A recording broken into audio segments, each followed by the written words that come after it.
매년 당신은 성묘를 갑니다. 무릎을 꿇고 손을 모으고 눈물을 삼키며 절을 올립니다. 정성껏 차린 음식을 제사상 위에 올리고 조상님께 빌고 또 빕니다. 부디 이 집안에 복이 오게 해달라고, 부디 막혔던 돈줄이 좀 풀리게 해달라고, 부디 아이들만큼은 이 가난을 물려받지 않게 해달라고. 그런데 집으로 돌아오는 길, 당신의 손에 쥐어진 것은 여전히 아무것도 없습니다. 통장 잔고는 그대로이고 빚은 줄어들지 않았으며 사업은 여전히 숨이 막힐 듯 답답합니다. 그렇다면 저는 오늘 당신에게 조심스럽지만 분명하게 물어야 합니다. 당신은 성묘를 간 것입니까? 아니면 형식만 갖춘 것입니까? 저는 오랜 세월 성철 스님의 가르침을 곁에서 배우고 그 지혜를 삶의 에너지 흐름에 적용하는 일을 해왔습니다. 수많은 사람들을 만났습니다. 해마다 빠짐없이 성묘를 다녀오면서도 집안의 재물 기운이 끊임없이 새어나가는 분들을 만났습니다. 처음에는 저도 의아했습니다. 이분들은 불성실한 것도 아니고 조상을 무시하는 것도 아닙니다. 오히려 그 누구보다 정성스럽게 제사를 모십니다. 그런데 왜 복은 오지 않는 것일까요? 스님의 가르침 앞에 오래 앉아 있다 보니 비로소 그 이유가 보이기 시작했습니다. 문제는 정성의 양영이 아니었습니다. 문제는 에너지의 방향 방식이었습니다. 성철 스님께서는 이런 말씀을 자주 하셨습니다. 형식은 껍데기요, 기운은 알맹이다. 껍데기만 아무리 화려하게 쌓아도 알맹이가 없으면 빈 독에 물 붓는 것과 다르지 않다. 성묘도 마찬가지입니다. 제사상의 음식을 가득 올리는 행위는 껍데기입니다. 그 음식이 어떤 기운을 품고 있는지, 그 기운이 조상의 에너지 통로를 여는지 막는지, 그것이 바로 알맹이입니다. 우리는 오랫동안 많이 올릴수록 정성스럽다는 믿음 속에 살아왔습니다. 그러나 그 믿음이 때로는 오히려 복의 흐름을 역방향으로 돌려버리는 원인이 되고 있었습니다. 오늘 이 자리에서 저는 당신에게 한 가지 진실을 전하려 합니다. 성묘 제사상에 올려야 할 음식은 딱 하나입니다. 단 하나의 음식이 조상의 에너지 통로를 열고 그 통로를 통해 3대에 걸친 금전운과 건강운이 자손에게 흘러내려오게 합니다. 반대로 아무리 값비싸고 풍성한 음식이라 해도 잘못된 것을 올렸을 때는 그 에너지가 복을 불러오는 것이 아니라 음기여미를 자극하여 오히려 재물의 흐름을 막아버립니다. 이것은 미신이 아닙니다. 음양오행의 원리이며 희의 법칙입니다. 성철 스님께서 평생을 통해 몸소 관찰하고 검증하신 삶의 이치입니다. 지금 이 영상을 보고 계신 분들 중에 형제간에 돈 문제로 틀어진 분이 계십니까? 자녀가 취업도 결혼도 잘 안 풀려 애간장이 타는 분이 계십니까? 몇 년째 사업이 제자리 걸음이거나 원인 모를 지출이 끊이지 않아 통장이 늘 빈 분이 계십니까? 그렇다면 지금 이 순간 자리를 잡고 앉아 끝까지 들어주십시오. 오늘 제가 전해드리는 이 한 가지가 당신 집안에 막힌 기운을 뚫는 열쇠가 될 것입니다. 조상의 은혜는 끊어진 것이 아닙니다. 다만 통로가 막혀 있을 뿐입니다. 그 통로를 다시 여는 방법 지금부터 함께 들어가 보겠습니다. 제가 이 이야기를 처음 들은 것은 지금으로부터 꽤 오랜 시간이 흐른 뒤의 일입니다. 성철 스님의 가르침을 따르던 한 더반으로부터 전해 들은 실제 이야기입니다. 경상도 어느 산골 마을에 3대째 가난을 이어오던 집안이 있었습니다. 할아버지도 가난했고 아버지도 가난했으며 이제 그 아들 역시 똑같은 길을 걷고 있었습니다. 부지런하지 않은 것도 아니었습니다. 새벽 어스름부터 밭에 나가 일했고 쉬는 날 없이 몸을 혹사했습니다. 그런데도 돈은 벌리는 족족 사라졌고 빚은 줄어들기는커녕 해마다 조금씩 불어났습니다. 그 집의 아들은 어느 날 스님을 찾아와 이렇게 말했다고 합니다. 스님, 저희 집안은 조상 대대로 저주라도 받은 것입니까? 아무리 해도 안 됩니다. 이제 지쳤습니다. 스님은 그 말을 조용히 들으셨습니다. 그리고 한참 동안 아무 말씀도 하지 않으셨습니다. 이윽고 스님이 물으셨습니다. 너희 집안은 성묘를 어떻게 지내느냐? 아들은 고개를 갸웃거리며 대답했습니다.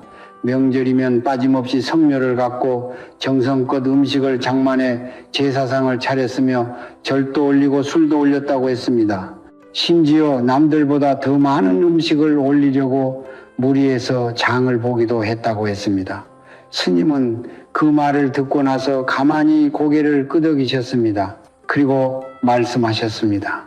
그것이 문제구나. 그 말 한마디에 아들은 눈이 커졌습니다. 더 많이, 더 정성스럽게 올리는 것이 문제라니 이해할 수가 없었습니다. 스님은 이렇게 설명하셨습니다. 조상의 묘는 단순한 무덤이 아니다. 그것은 살아있는 기운의 통로다. 그 통로에 무엇을 바치느냐에 따라 통로가 열리기도 하고 막히기도 한다. 네가 올리는 음식들 중에는 강한 음기를 푸는 것들이 섞여 있다. 그 음기가 조상의 에너지를 자극하는 것이 아니라 오히려 통로를 틀어막고 있는 것이다. 정성은 가득하되 방향이 잘못되어 있었던 것이다. 그 집 아들은 그날 이후 스님의 말씀대로 성묘 방식을 완전히 바꾸었습니다. 올리는 음식의 종류를 단순하게 줄이고 딱 하나의 핵심 음식만 정성껏 준비하기 시작했습니다. 처음에는 오히려 더 초라해 보이는 제사상이 불안하기도 했습니다. 그러나 그로부터 불과 몇 달이 지나지 않아 묘하게도 집안의 흐름이 달라지기 시작했습니다.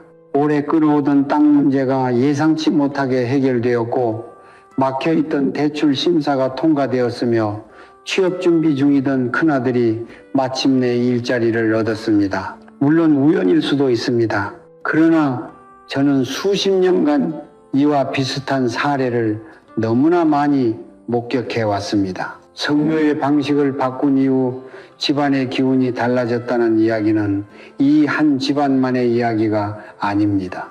스님의 가르침을 따라 조상 공양의 에너지를 바로잡은 수많은 집안들이 공통적으로 전하는 이야기입니다. 이것이 과학인지 신앙인지 따지는 것은 중요하지 않습니다. 중요한 것은 그것이 실제로 작동한다는 사실입니다. 성철 스님께서는 언제나 이렇게 말씀하셨습니다. 진실은 믿는 자에게도 믿지 않는 자에게도 공평하게 작용한다. 기의 흐름은 당신의 믿음 여부와 관계없이 이 순간도 움직이고 있습니다. 당신이 성묘에서 올리는 음식이 그 흐름을 여는 열쇠인지 아니면은 흐름을 막는 돌덩이인지 그것은 지금 이 자리에서 분명히 알고 가셔야 합니다. 다음 이야기에서 저는 그 원리의 뿌리가 되는 음양오행의 법칙, 토생금 두 성짐에 대해 말씀드리겠습니다. 땅의 정성이 어떻게 금전 기운을 낳는지 그 이치를 함께 들여다보겠습니다. 저는 성철 스님의 가르침을 처음 접했을 때 가장 먼저 깊이 파고들었던 것이 바로 음양오행, 이명우싱의 원리였습니다. 많은 분들이 오행을 어렵게 생각하십니다. 목, 모, 화, 호, 토, 금, 진, 수, 수 이 5글자가 마치 고전 철학 시험 문제처럼 느껴지기도 하지요. 그러나 스님께서는 언제나 이렇게 말씀하셨습니다. 오행은 철학책 속에 있는 것이 아니라 네 밥상 위에 있고 네 마당 흙 속에 있으며 네 손바닥 안에 있다. 오행은 우리 삶의 모든 순간에 흐르고 있는 에너지의 질서입니다. 그리고 그 질서 중에서 오늘 우리가 반드시 이해해야 할 단 하나의 원리가 있습니다.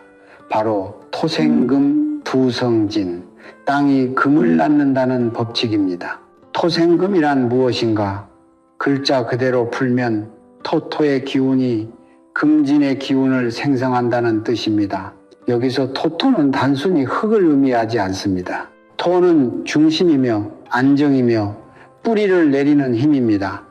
어머니의 품처럼 모든 것을 받아들이고 품어 기르는 에너지입니다. 그리고 금재은 단순히 금속이나 돈을 의미하지 않습니다. 금은 결실이며 수확이며 세상에 드러나는 풍요의 기운입니다. 즉 토생금이란 뿌리 깊은 정성과 안정된 기반이 있어야 비로소 재물과 풍요가 생겨난다는 자연의 법칙입니다. 씨앗이 아무리 좋아도 땅이 척박하면 싹을 틔울 수 없듯이 아무리 열심히 일해도 뿌리가 되는 기운이 흔들려 있으면 재물은 모이지 않습니다. 그렇다면 우리 인간에게 있어 토토의 기운, 즉 뿌리의 에너지는 어디서 옵니까? 바로 조상입니다. 조상의 묘문은 문자 그대로 땅 속에 있습니다. 토의 기운이 가장 농밀하게 집약되어 있는 공간입니다. 성철 스님께서는 조상의 묘는 자손의 에너지 발전소라고 말씀하신 적이 있습니다. 그 발전소가 제대로 가동될 때 금진의 기운, 즉 재물운, 건강운, 자손의 성공운이 자연스럽게 흘러나와 살아있는 후손들에게 전달됩니다.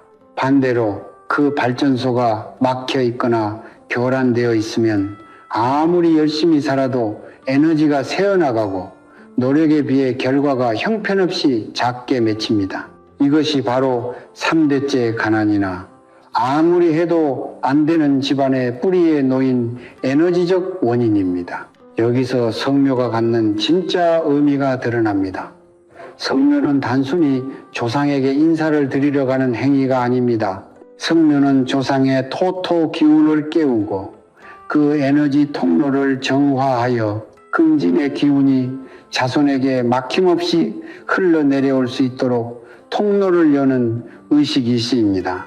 이 의식이 제대로 이루어질 때 비로소 토생금의 법칙이 작동합니다.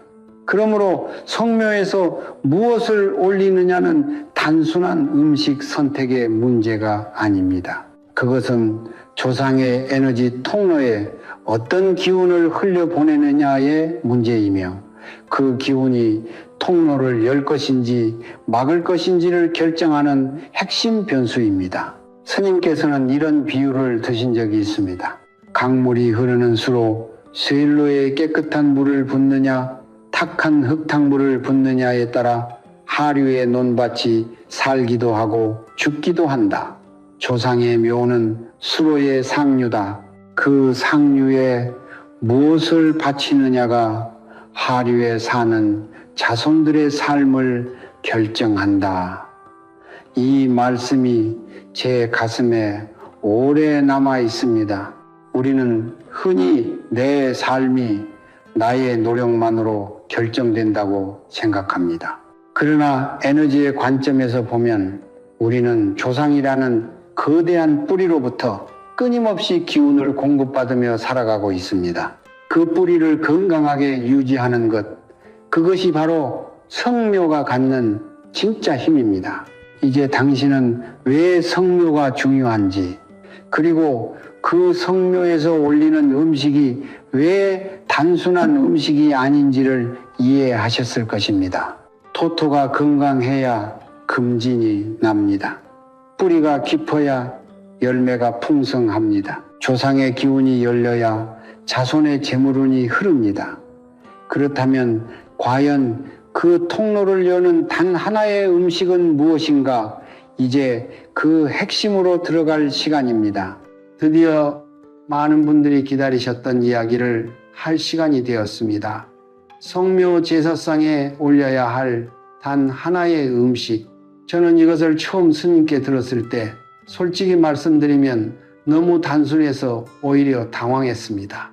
이렇게 단순한 것이 그토록 강력한 기운을 품고 있다는 것이 선뜻 믿어지지 않았습니다. 그러나 스님께서는 언제나 이렇게 말씀하셨습니다.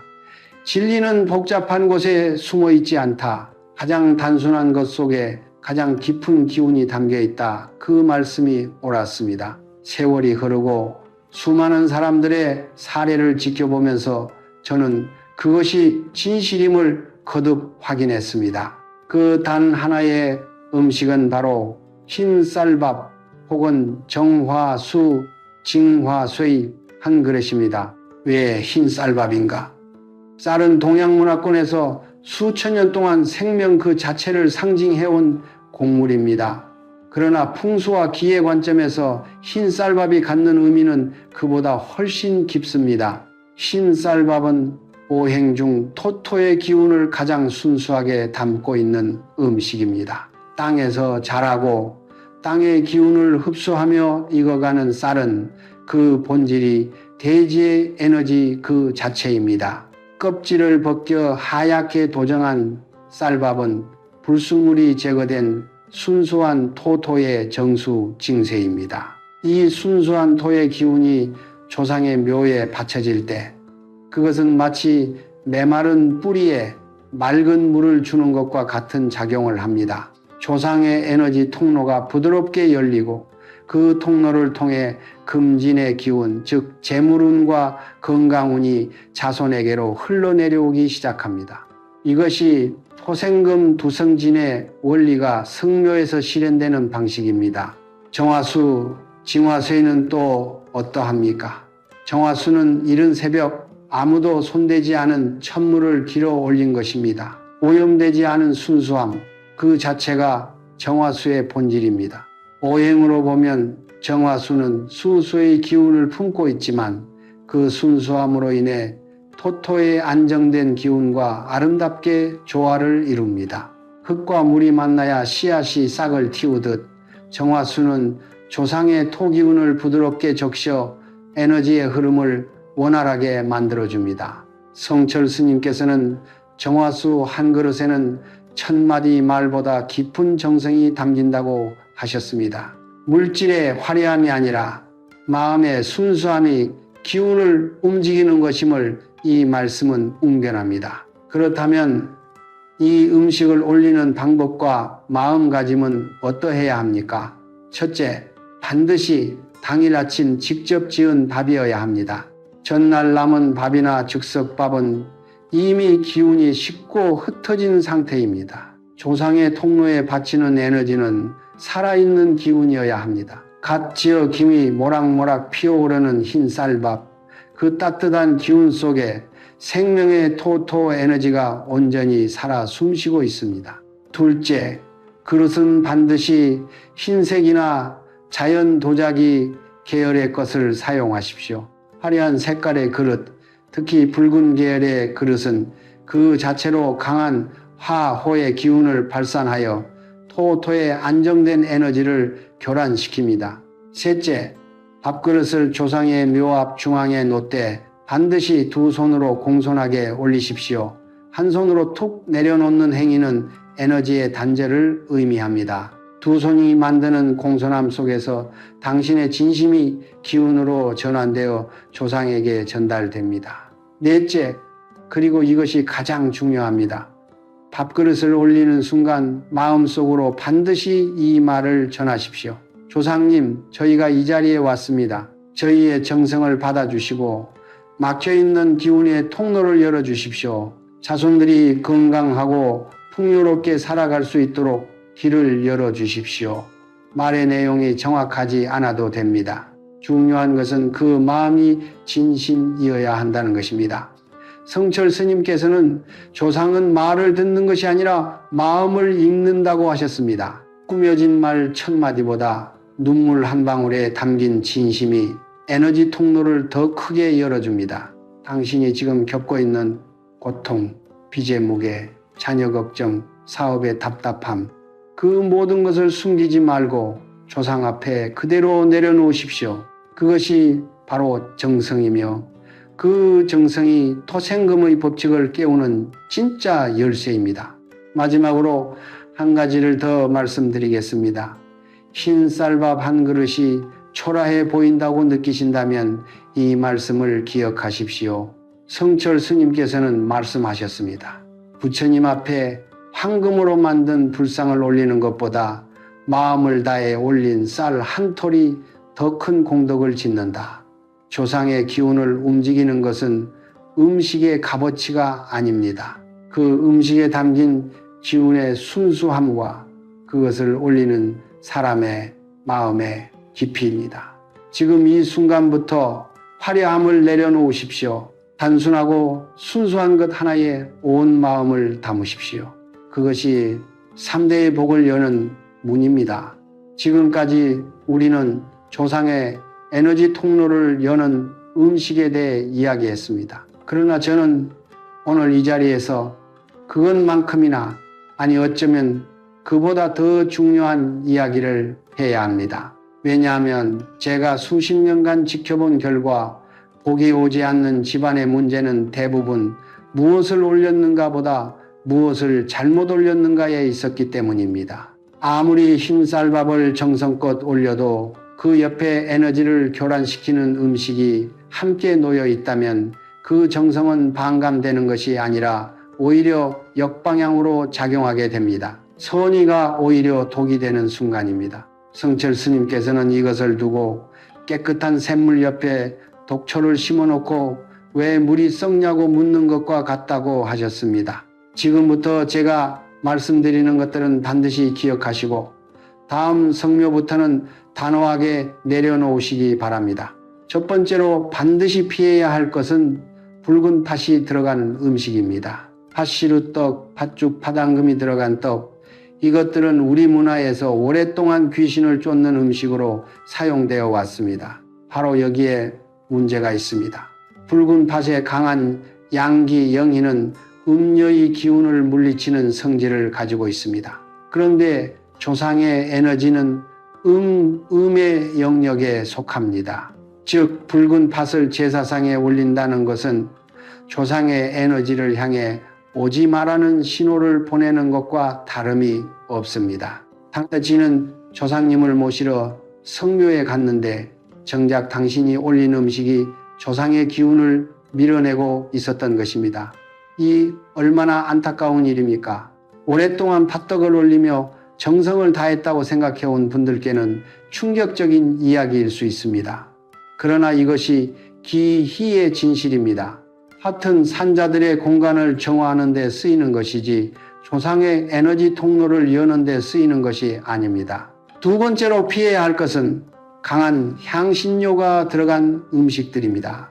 고추, 마늘, 생강, 후추, 이것들은 모두 강렬한 자극성을 지닌 재료들입니다. 오행의 관점에서 이러한 자극적인 재료들은 화호의 기운을 과도하게 자극하고 그 뜨겁고 불안정한 에너지가 제사상 전체의 기운을 흩어버립니다. 고요하고 안정된 토의 기운이 자리를 잡아야 금토의 기운이 흘러나올 수 있는데 강한 향신료의 자극적인 기운은 그 고요함을 산산이 흐트러뜨립니다.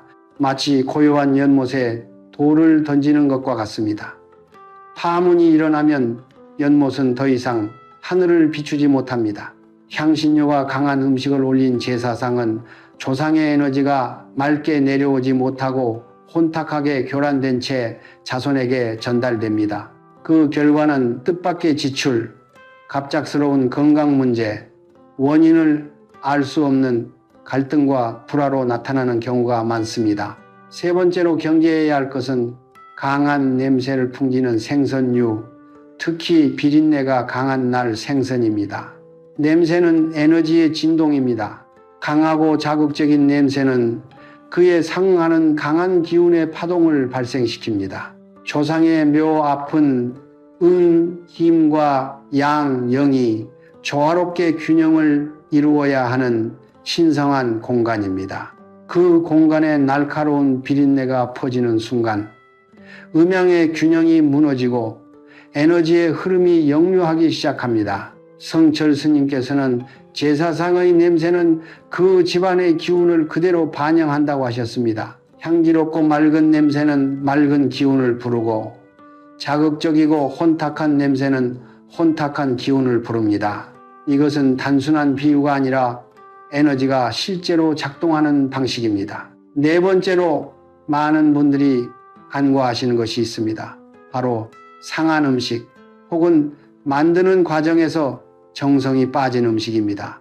전날 만들어 냉장고에 보관해 두었다가 꺼낸 음식, 마트에서 사온 즉석 제품, 만드는 내내 짜증과 피로함 속에서 준비된 음식, 이것들은 형태는 갖추었으되 기운이 텅 빈 상태입니다. 스님께서는 기운 없는 음식은 조상에게 기운 없는 인사를 건네는 것이라고 하셨습니다.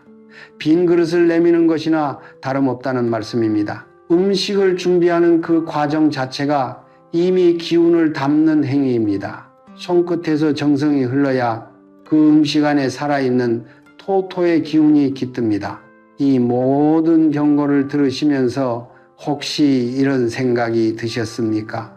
그렇다면 나는 지금까지 잘못된 방식으로 조상을 모셔온 것인가? 그 생각에 자책하지 마십시오. 당신이 잘못한 것이 아닙니다. 아무도 제대로 가르쳐주지 않았을 뿐입니다. 대대로 전해 내려오는 방식이라고 해서 그것이 반드시 에너지적으로 올바른 것은 아닙니다. 중요한 것은 오늘 이 자리에서 진실을 알았으니 다음 성묘부터는 바꿀 수 있다는 것입니다. 조상은 당신의 과거 실수를 탓하지 않습니다. 조상은 지금 이 순간 당신이 진심으로 통로를 열려 한다는 그 마음을 봅니다. 그리고 그 마음에 응답합니다. 지금 알았으면 지금부터 바꾸면 됩니다. 그것이 전부입니다. 지금까지 우리는 왜 성묘가 단순한 인사가 아닌 에너지 의식인지, 어떤 음식이 통로를 열고 어떤 음식이 통로를 막는지에 대해 이야기했습니다. 이제는 아는 것을 실제로 삶에 옮길 시간입니다. 성철 스님께서는 항상 이렇게 말씀하셨습니다. 아는 것과 행하는 것 사이의 거리가 곧 그 사람의 운명을 결정한다. 아무리 깊은 진리를 들어도 실천하지 않으면 그것은 바람 속에 흩어지는 말에 불과합니다. 반대로 단 하나의 작은 실천이 수십 년간 막혀있던 기운의 통로를 여는 열쇠가 될 수 있습니다. 오늘 제가 말씀드릴 3단계 의식은 특별한 도구도 큰 비용도 필요하지 않습니다. 필요한 것은 오직 당신의 진심과 그 진심을 올바른 방향으로 흘려보내려는 의지뿐입니다. 다음 성묘날 이 세 가지를 그대로 따라해 보십시오. 첫 번째 단계는 성묘지에 도착하기 전 출발하는 순간부터 시작됩니다. 많은 분들이 성묘를 단순히 묘지에 가서 절하고 음식 올리고 돌아오는 행사로 여깁니다. 그러나 에너지의 관점에서 보면 성묘는 집을 나서는 그 순간부터 이미 시작됩니다. 출발 전 잠시 멈추어 서십시오. 눈을 감고 3번의 깊은 호흡을 하십시오. 숨을 들이쉴 때는 감사함을 들이쉬고 내쉴 때는 원망과 불안과 조급함을 내보내십시오. 그리고 마음속으로 이렇게 말하십시오. 저는 오늘 조상님께 진심을 올리러 갑니다. 그 어떤 바람도 내려놓고 오직 감사함 하나만 가지고 갑니다. 이 짧은 침묵의 의식이 왜 중요한가? 인간의 마음이 품고 있는 에너지는 몸 밖으로 끊임없이 방사됩니다. 조급하고 탐욕스러운 마음으로 성묘에 가면 그 마음의 기운이 먼저 묘 앞에 도달하여 에너지 통로를 긴장시키고 닫아버립니다. 반면 고요하고 감사한 마음으로 나아가면 그 마음의 기운이 통로를 부드럽게 예열시켜 음식을 올리기 전부터 이미 에너지의 흐름이 시작됩니다. 성철 스님께서는 묘에 도착하기 전에 이미 절반의 공양은 끝나 있어야 한다고 하셨습니다. 마음의 준비가 곧 첫 번째 공양입니다. 두 번째 단계는 제사상 위의 음식 배치와 방향입니다. 앞서 말씀드린 대로 흰 쌀밥 혹은 정화수 한 그릇을 중심에 놓습니다. 이때 반드시 기억하셔야 할 것이 있습니다. 그릇의 위치는 묘비를 기준으로 정중앙, 그리고 묘비와 가장 가까운 자리에 놓아야 합니다. 이것은 조상의 에너지 중심부와 가장 직접적으로 맞닿는 위치입니다. 에너지는 거리에 반비례합니다. 중심에서 멀수록 기운의 전달력이 약해집니다. 그릇을 올릴 때는 앞서 말씀드린 대로 반드시 두 손으로 공손하게 그리고 천천히 내려놓으십시오. 서두르지 마십시오. 그 짧은 순간에 당신의 온 마음이 그릇을 통해 흘러 들어가야 합니다.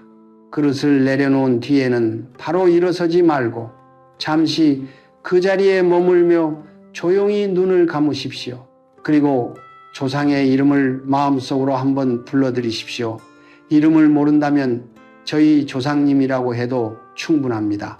이름을 부르는 행위는 에너지적으로 연결의 다리를 놓는 것과 같습니다.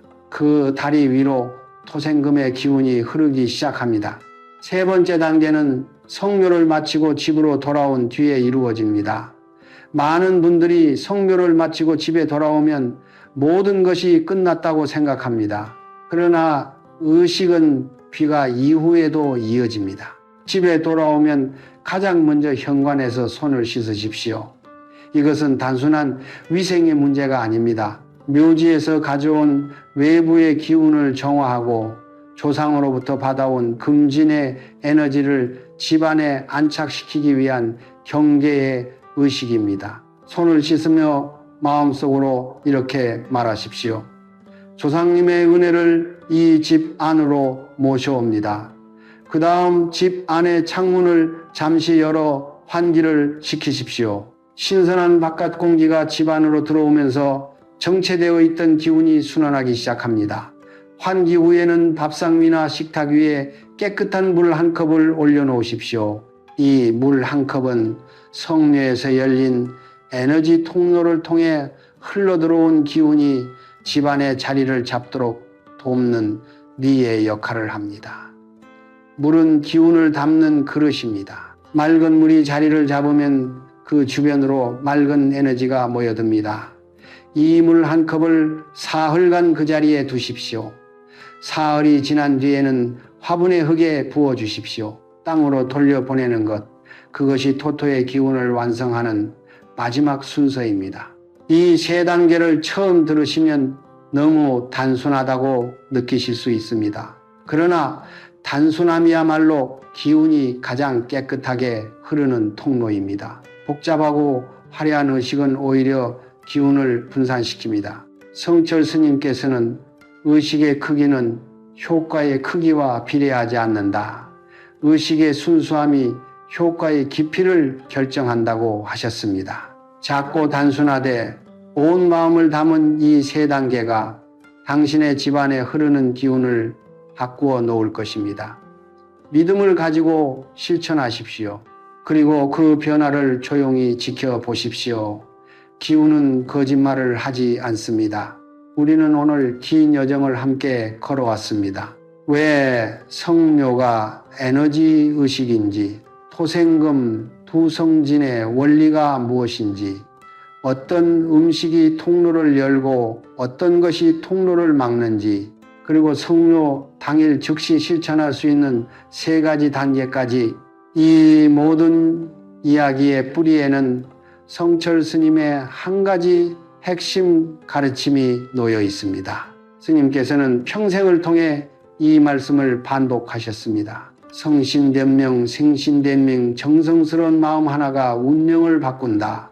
화려한 제사상이 운명을 바꾸는 것이 아닙니다. 값비싼 음식이 집안의 기운을 바꾸는 것이 아닙니다. 오직 진심에서 우러나온 정성, 그 하나가 막혀있던 에너지의 강물을 다시 흐르게 만드는 것입니다. 이것이 스님께서 평생을 걸쳐 우리에게 남겨주신 가장 깊은 진실입니다. 저는 오늘 이 영상을 보고 계신 모든 분들의 얼굴을 직접 뵐 수는 없습니다. 그러나 저는 압니다.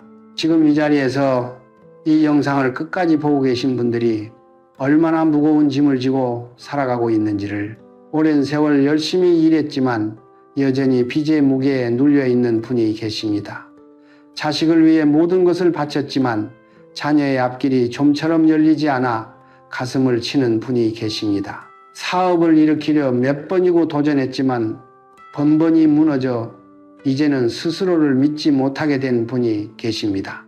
몸은 성묘에 가면서도 마음 한켠에는 이게 정말 의미가 있을까라는 의심을 품어온 분도 계십니다. 저는 그 모든 분들께 오늘 이 자리에서 분명하게 말씀드리고 싶습니다. 당신의 고통은 당신의 잘못이 아닙니다. 당신의 가난은 당신이 게을러서가 아닙니다. 다만 에너지의 통로가 막혀 있었을 뿐입니다.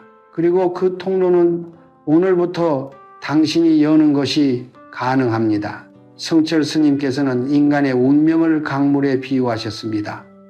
운명은 고정된 것이 아니라 흐르는 것이다. 강물은 돌에 막히면 돌아서 흐르고 흙에 막히면 스며들어 흐른다. 막힌 것처럼 보이는 운명도 결국은 흐를 길을 찾는다.